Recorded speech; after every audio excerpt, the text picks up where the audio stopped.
नमस्कार. www.tanajisomunshi.blogspot.com वर online कार्यशाळेमध्ये आपलं स्वागत आहे. आता या भागामध्ये आपण पाहणार आहोत आपल्या मोबाईलमधील जे काही प्री इन्स्टॉल्ड ॲप असतात आणि आपणास त्या ॲपचा कुठलाच उपयोग नसतो, अशा प्रकारचे ॲप आपण डिसेबल कशा प्रकारे करायचे, जेणेकरून त्याचा ताण आपल्या मोबाईलवरती पडणार नाही आणि आपला मोबाईल हँग होणार नाही.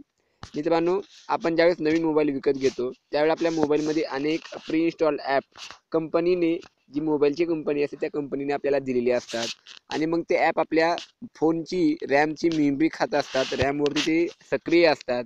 आपल्या पाठीमागं ते हे ॲप बराचसा डाटा पण खर्च करतात आणि आपल्या मोबाईलची बॅटरीसुद्धा बऱ्यापैकी खातात. मग अशा वेळी आपण अशा प्रकारचे जे ॲप्स असतात हे ॲप आपण डिसेबल केले पाहिजेत, जेणेकरून त्यांची बॅकग्राऊंड प्रोसेस बॅकग्राऊंडमध्ये चालणार नाही. ते आपला डाटा पण वाचवतील आणि सोबतच आपली बॅटरी पण वाचेल आणि आपला मोबाईल हँग पण होणार नाही. तर चला आपण बघूयात की कंपनीने दिलेले प्री इन्स्टॉल्ड ॲप कशा प्रकारे डिसेबल करायचे, जेणेकरून आपला मोबाईल हँग होणार नाही. त्यासाठी आपल्याला मित्रांनो, त्या अगोदर एक आपणास विनंती आहे की आपण आमचं चॅनल माय मराठी टेक स्कूल नक्की सर्च करून सबस्क्राईब करा. त्यासाठी यूट्यूबवरती जावं लागेल. यूट्यूब ओपन केल्यानंतर या ठिकाणी सर्चचं बटन येतं, तानाजी सोमवंशी अशा प्रकारे सर्च करा आणि सर्च केल्यानंतर या ठिकाणी तुमच्यासमोर वेगवेगळे विंडो दिसतील. त्यापैकी माय मराठी टेक स्कूल नावाचे एक विंडो दिसेल, याला क्लिक करा आणि याला क्लिक केल्यानंतर याच्यामध्ये सबस्क्राईब नावाचं एक लाल कलरचं बटन येतं. या सबस्क्राईब नावाच्या लाल बटनावरती क्लिक करा आणि सबस्क्राईब्ड असं अशा प्रकारे तुम्हाला काळ्या कलरमध्ये दिसेल. ते याला क्लिक करून समोरच्या बाजूला नोटिफिकेशनची जी घंटी आहे यालाही क्लिक करा, जेणेकरून आम्ही आणखीन अशाच प्रकारचे वेगवेगळ्या प्रकारचे व्हिडिओ या ठिकाणी अपलोड करतो. ते अपलोड केल्यानंतर आपणास त्याचा ईमेलने मेसेज आपणास मिळू शकेल. आपल्याला आपल्या मोबाईलच्या सेटिंगमध्ये जावे लागेल. मी मोबाईलच्या सेटिंगमध्ये जातोय. मित्रांनो, तुमच्याही मोबाईलमध्ये सेटिंग अशाच प्रकारे असेल असे नाही. थोडेफार ऑप्शन तुमच्या मोबाईलमध्ये कमी जास्त असू शकतात. मी या दिल्याप्रमाणे तुम्ही प्रयत्न करू शकता. फक्त ऑप्शन खालीवरती असतील. मी या ठिकाणी सेटिंगमध्ये आलोय. पहिल्यांदा सेटिंगच्या खालच्या बाजूला ॲप सेटिंग नावाचं एक ऑप्शन दिसते. मी ॲप सेटिंगमध्ये आलेलो आहे. या ठिकाणी डाउनलोड केलेले सगळे ॲप मला या ठिकाणी दिसतात.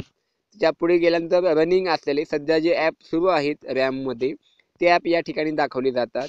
त्यानंतर पुढे ऑल नावाचं एक ऑप्शन येतं. या ठिकाणी ऑल ॲप्स म्हणजे प्री इन्स्टॉल्ड ॲप दिलेली कंपनीने आणि आपण डाउनलोड केलेले ॲप ह्या ठिकाणी आपल्याला दाखवले जातात. ऑलमध्ये या. ऑलमध्ये आल्यानंतर मित्रांनो, एक लक्षात घ्यायला गोष्ट अशी आहे की या ठिकाणी असे जे चिन्ह असलेले ॲप असतात ना, जे की अँड्रॉइडचं चिन्ह आहे, auto dialer, ATC services, Android work assistant, अशा प्रकारचे ॲप तुम्ही कधीच डिसेबल करू नका. हे सिस्टीम जनरेटेड ॲप असतात. हे ॲप आपला मोबाईल चालवण्यासाठी किंवा रन होण्यासाठी महत्त्वाचे असतात. मग आता जे ॲप्स इतर आहेत ते ॲप्स मात्र आपल्याला, जे की आपण उपयोग करत नाही असे ॲप आपल्याला डिसेबल करायचे आहेत. पहिला ॲप आहे ANC सिक्युरिटी. हा ॲप मला लागतो. त्यानंतर अँड्रॉइड लाईव्ह वॉलपेपर. हा ॲप मला गरजेचा नाही, कारण मी लाईव्ह वॉलपेपर वापरत नाही मोबाईलमध्ये, त्यामुळे मी याला डिसेबल करू शकतो. त्यासाठी पहिल्यांदा मी याचे नोटिफिकेशन बंद करतो, फोर्स स्टॉपला क्लिक करतो, डिसेबल करतो. तर अशा प्रकारे आपण कुठलंही ॲप डिसेबल करताना या 3 गोष्टी केल्या पाहिजेत. बघा, मी आणखीन एक ॲप तुम्हाला या ठिकाणी डिसेबल करून दाखवतो. तर हे अँड्रॉइड सिस्टीम, अँड्रॉइड सर्व्हिसेस, ही माझ्या मोबाईलमधील जे काही सिस्टीम आहे ते सिस्टीमचे ॲप आहेत. यांना मी डिसेबल करू शकत नाही. जर मी यांना डिसेबल केलं तर माझा मोबाईल चालणार नाही. अँड्रॉइड सिस्टीम वेब व्ह्यू हे मला लागणारे ॲप आहेत. यानंतर इथे एक दिसते ॲप सेंटर नावाचं ॲप. हे ॲप जे आहे ते प्री इन्स्टॉल्ड ॲप आहे. मला या ॲपला काय करायचं आहे तर डिसेबल करायचं आहे. कशा प्रकारे करता येईल? पहिल्यांदा मी आता क्लिअर डाटा करेन. ओके केलंय. शो नोटिफिकेशन असेल तर नोटिफिकेशन बंद करून टाका, म्हणजे स्क्रीनच्या वरच्या बाजूला तुम्हाला नोटिफिकेशन दिसणार नाही. त्यानंतर फोर्स स्टॉप क्लिक करा आणि डिसेबलला क्लिक करा. अशा प्रकारे हे ॲप आपल्या मोबाईलमध्ये डिसेबल झालेलं आहे. अशाच प्रकारचे जे ॲप तुम्ही उपयोगात आणत नसता, अशा प्रकारचे ॲप आपण या ठिकाणाहून डिसेबल करून घेऊ शकतो. आता या ठिकाणी बघा, मी आणखीन काही ॲप बघतोय. आता क्लीन मास्टर नावाचा ॲप आहे. माझ्याकडे अशाच प्रकारचं दुसरं एक ॲप असल्यामुळं मी या ॲपला डिसेबल करून टाकतोय. यानंतर क्लाउड प्रिंट आहे. मी क्लाउड प्रिंट कधी काढत नाही. ज्यावेळेस मी काढेन त्यावेळेला मी याचा उपयोग करून घेईन, पण सध्या मी याला फोर्स स्टॉप करून डिसेबल करून टाकतोय. अशा प्रकारे मी याला पण डिसेबल केलेलं आहे. यानंतर आपण जसं खाली जात जाऊ तशा प्रकारे आपल्याला काही ॲप्स दिसत जातील, जे की आपण ॲप्स शक्यतोवर वापरत नसतो किंवा हे ॲप सिस्टीम जनरेटेड असतात, या ॲपचा आपल्याला कसल्याही प्रकारचा उपयोग नसतो. आता बघा या ठिकाणी गुगलचे काही सेवा आहे दिलेल्या, जसे की गुगल प्ले बुक आहे. प्ले बुक आपण कधी वापरत नाही म्हणून मी त्याला डिसेबल केलेलं आहे. त्याच्यानंतर प्ले मूव्हीज अँड TV हे पण मी कधी वापरत नाही, डिसेबल केलेलं आहे. यानंतर आता Google play store, Google services हे आपल्याला लागणार आहेत. गुगल प्लस जे आहे, फेसबुक सारखं गुगलची सेवा आहे, सोशल मीडिया आहे, तो मी त्याचा उपयोग करत नाही म्हणून मी त्यालाही बंद करून घेतो या ठिकाणी. यानंतर हँगआउटचा देखील मी उपयोग करत नाही म्हणून मी यालाही डिसेबल करून टाकतोय. तर अशा प्रकारे हे जे ॲप्स आहेत, हे ॲप्स आपण डिसेबल करून घ्यायचे आहेत, जे की आपण कधी उपयोगात आणत नाही. जर तुम्ही अशा प्रकारे बाजूला जर घेऊन बघितला तर डिसेबल्ड ॲप म्हणून या ठिकाणी एक ऑप्शन दिसतं. यामध्ये मी बघा इतके ॲप जवळपास डिसेबल केलेले आहेत. तर यांची संख्या विचारात घेतली तर जवळजवळ 25 ॲप्स मी डिसेबल केलेले आहेत, जे की मी उपयोगाला आणत नाही, पण हे सिस्टीमने मला किंवा मोबाईलमध्ये प्री इन्स्टॉल केलेले होते. मी इतके ॲप डिसेबल केले, याचा अर्थ माझा मोबाईल तितका वाचला, स्टोरेज वाचलं, बॅटरी वाचली आणि सर्व काही या ठिकाणी वाचलेलं आहे. या ठिकाणी तुम्ही बघाल आता मी जे ॲप्स डिसेबल केलेले आहेत हे ॲप्स या ठिकाणी दिसत नाही. तरीही मला एक प्ले गेम नावाचं ॲप दिसतंय जे मला उपयोगाचं नाही, आणि डॉक्स नावाचं एक ॲप दिसतंय जे की मला उपयोगाला येत नाही. मी हे 2 ॲप्स आता परत सेटिंगमध्ये जाऊन डिसेबल करतोय. पहिलं ॲप होतं डॉक्स नावाचं आणि दुसरं होतं प्ले गेम नावाचं. पहिलं ॲप मी या ठिकाणी पहिल्यांदा ऑलमध्ये जातोय आणि डॉक्स नावाचा ॲप डी पासून असेल, त्यामुळे मी या ठिकाणी डीला जातोय आणि डॉक्स नावाचं एक ॲप जे की मी कधी उपयोगाला आणत नाही त्यालाही डिसेबल करून घेतोय.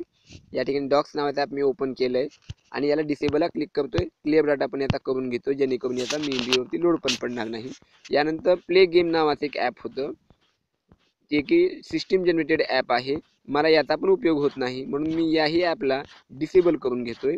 प्ले गेम नावाचं ॲप या ठिकाणी दिसतंय आपणास. ओके, हे ॲप आपल्याला इथं प्ले गेम नावाचं दिसत नाही आहे. ठीक आहे, काय हरकत नाही. तर अशा प्रकारे आपण आता डॉक्स नावाचा ॲप डिसेबल केलेला आहे. आपल्या मोबाईलमधून ते गेले का पाहूयात आपण.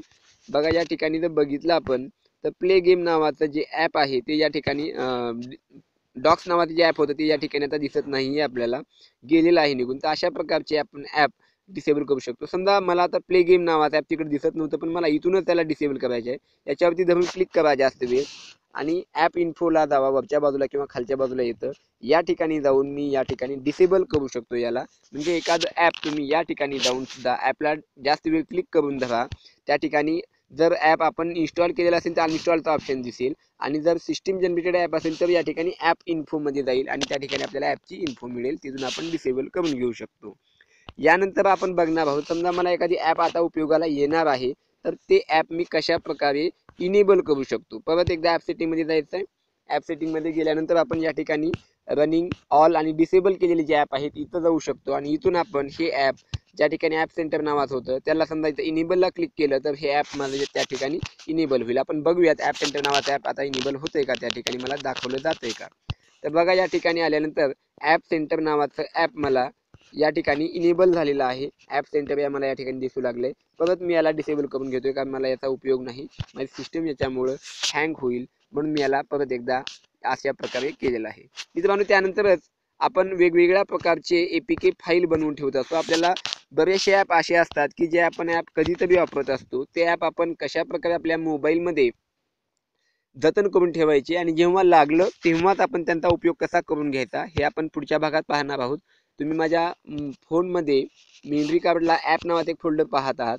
मी या ठिकाणी वेगवेगळ्या प्रकारचे ॲप, जवळपास 150 ॲपचा संग्रह मी या ठिकाणी करून ठेवलेला आहे आणि मला ज्यावेळी यांचा उपयोग होतो त्याच वेळी मी याला इन्स्टॉल करून घेतो. ॲपना मी या इन्स्टॉल क्लिक केल्यानंतर अशा प्रकारे इन्स्टॉलचा ऑप्शन येतं, इन्स्टॉल करून घेतो आणि उपयोग झाल्यानंतर मी यांना अनइन्स्टॉल करून टाकतो.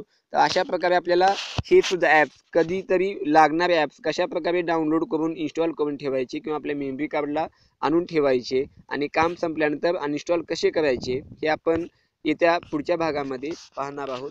तोपर्यंत धन्यवाद.